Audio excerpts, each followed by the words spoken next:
able to discuss the histological features of the breast or the mammary gland.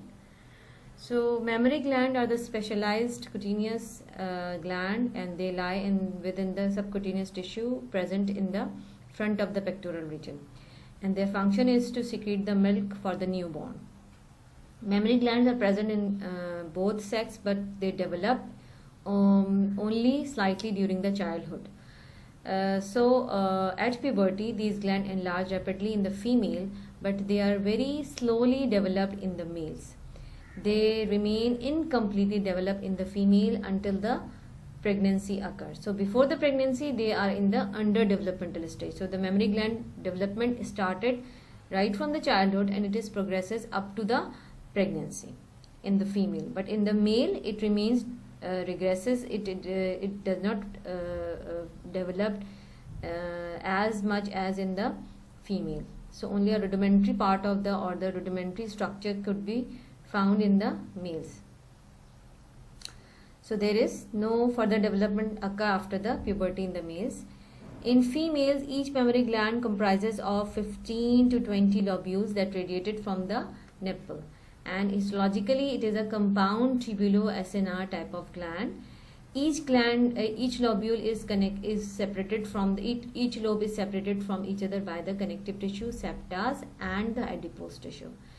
And the secretory element that is secreted by the mammary gland consists of a milky discharge, and it consists of proteins, lipid, lactose, as well as the defensive cells, that is included the lymphocyte, monocyte, antibodies, minerals, and the fat soluble vitamins.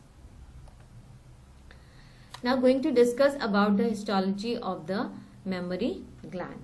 Okay, so each mammary gland has divided into a number of lobes, that is normally 15 to 20 lobes, and they lobes radiated from the nipple to the connective tissue, radiating out from the nipple towards the glandular parenchyma, and each lobule is drained by its own duct, and that is called as a lactiferous duct. So the lactiferous, each lobe they drain into a large duct, that is called the lactiferous duct. And if we going progressively from the lactiferous duct towards the acini, these lactiferous duct divided into a smaller interlobar and the interlobular duct, and ultimately open up into a dilated sac-like structure called the sinus, or the alveoli, or the acini. Before they open up into the nipple, they got a dilatation, and that dilatation is called as a lactiferous sinus, and this dilatation is for the storage of the milk. Okay, so near the opening of the lactiferous ducts in the sinus, they are lined by the stratified squamous keratinized type of epithelium. Okay, so the larger duct, when it open up near the surface epithelium, it acquired the epithelium of the skin, that is the stratified squamous keratinized type of epithelium.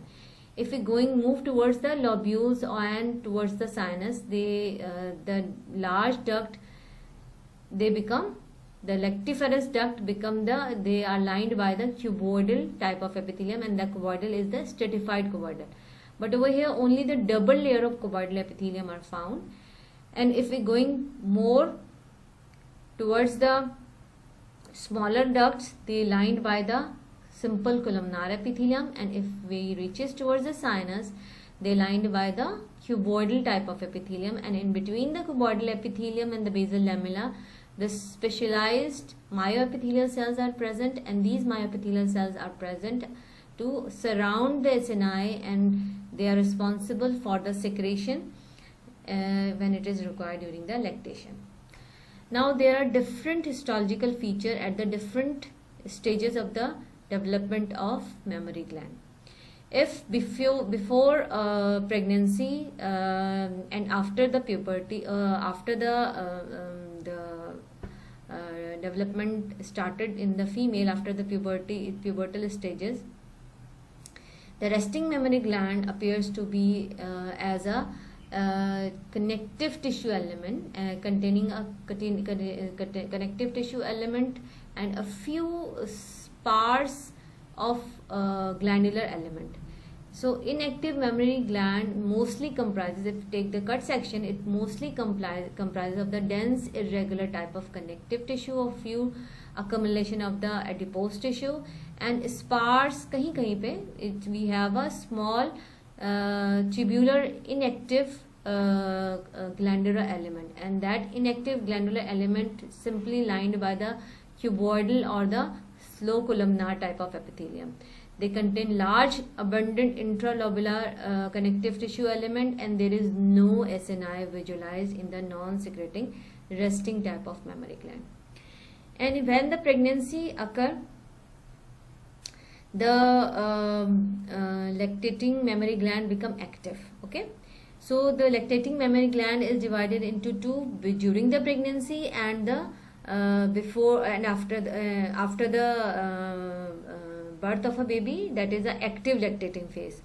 So the mammary gland undergoes the active proliferation or the active development under the influence of the estrogen, progesterone and the placental lactogen during the pregnancy, and the lactating part of the gland becomes progressively divided to form a large glandular element that is called the SNI.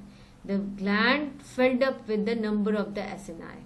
Okay, so the duct they become enlarges, they become burred out to form the alveoli, and the alveoli become mature and they develop. As the pregnancy progresses, the size of the breast enlarges because of the hypertrophy of the glandular element and the parenchyma and the accumulation of the secretion within the glandular secretory portion of the gland. So after the pregnancy, this is the after the pregnancy over and the baby is in the lactating form, the mother mammary gland parenchyma become highly active, and we visualize the large number of secretion accumulated within the SNI, lumen of the SNI. So there is a decrease in the amount of connective tissue element. The connective tissue element become thin out, and the parenchyma is mainly filled up with the large accumulation of the secretory portion, that is the SNI, as well as the secretory duct. So the secretion appears not only in the SNI, but it also appeared in the secretory ducts.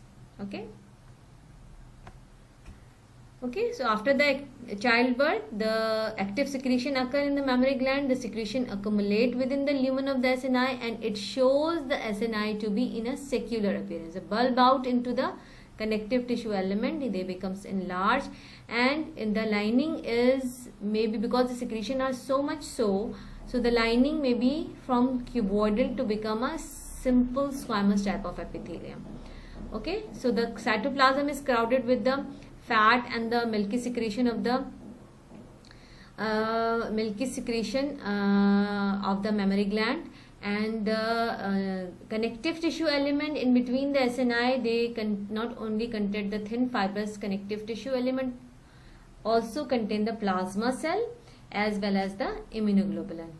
The intralobular duct appears slightly similar to the SNI because they shows the accumulation of the secretion within their lumen. Okay, this is an electron microscopic picture of SNI that shows the highly active nucleus because it is an active form. It shows the large number of the fat droplet, large number of the secretory proteins, and the apically it may shows the microvilli in their apical region.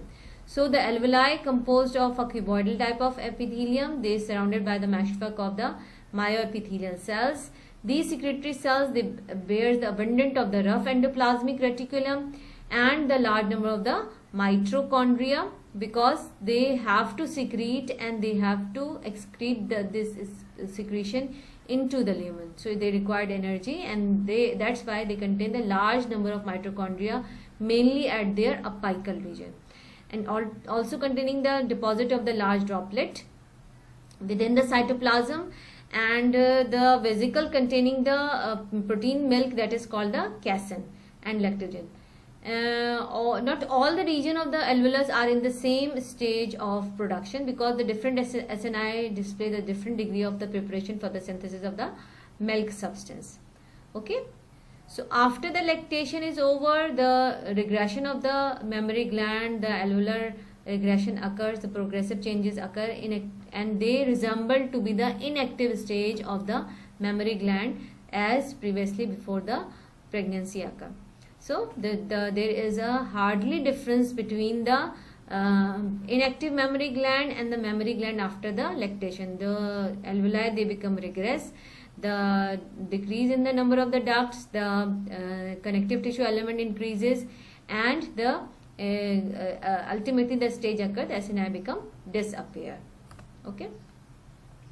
After the menopause, when the women stop their menstrual period and all the changes occur in the body, also the changes occur in the mammary gland. The mammary gland undergoes a progressive involution. Secretory epithelium get atrophies. Few remnant of the ductal system persist, and the connective tissue element undergoes a degenerative changes. So the connective tissue element as well as the glandular element decreases in the size.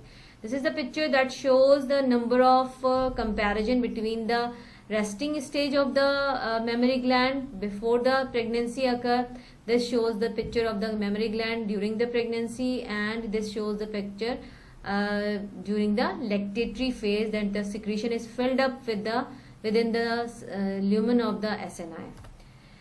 So the milk secretion from the alveolar cells are of two types, that is the lipid secretion and the protein secretion. The protein secretion, the way of secretion by the lipid and the protein from the mammary gland is by the two modes. The secretion appears to be as exocytosis, or in the size of the apocrine mode of exocytosis, and they are appears to be a merocrine of secretion in the case of a protein secretion. So the exocytosis occur when the fat secretion is occurs. So because the large droplets are present, they require large number of secretory process. So the protein content, the lipid content bulb out, and they excrete out by the process of exocytosis, while the protein secretion is by the mode of the merocrine of cytosis, and they are similar to be the merocrine of secretion. So the alveoli are similarly, they are the pigmented area of the skin present near around the breast, and they containing the sweat gland, sebaceous gland, and the hair follicle along with the muscular element, and it also containing a type of a gland that is called the alveolar gland or Montgomery gland. They are resembled to be the type of a gland. So mammary gland or the areola also containing the smooth muscles, and that smooth muscles is responsible for the erection of the alveola.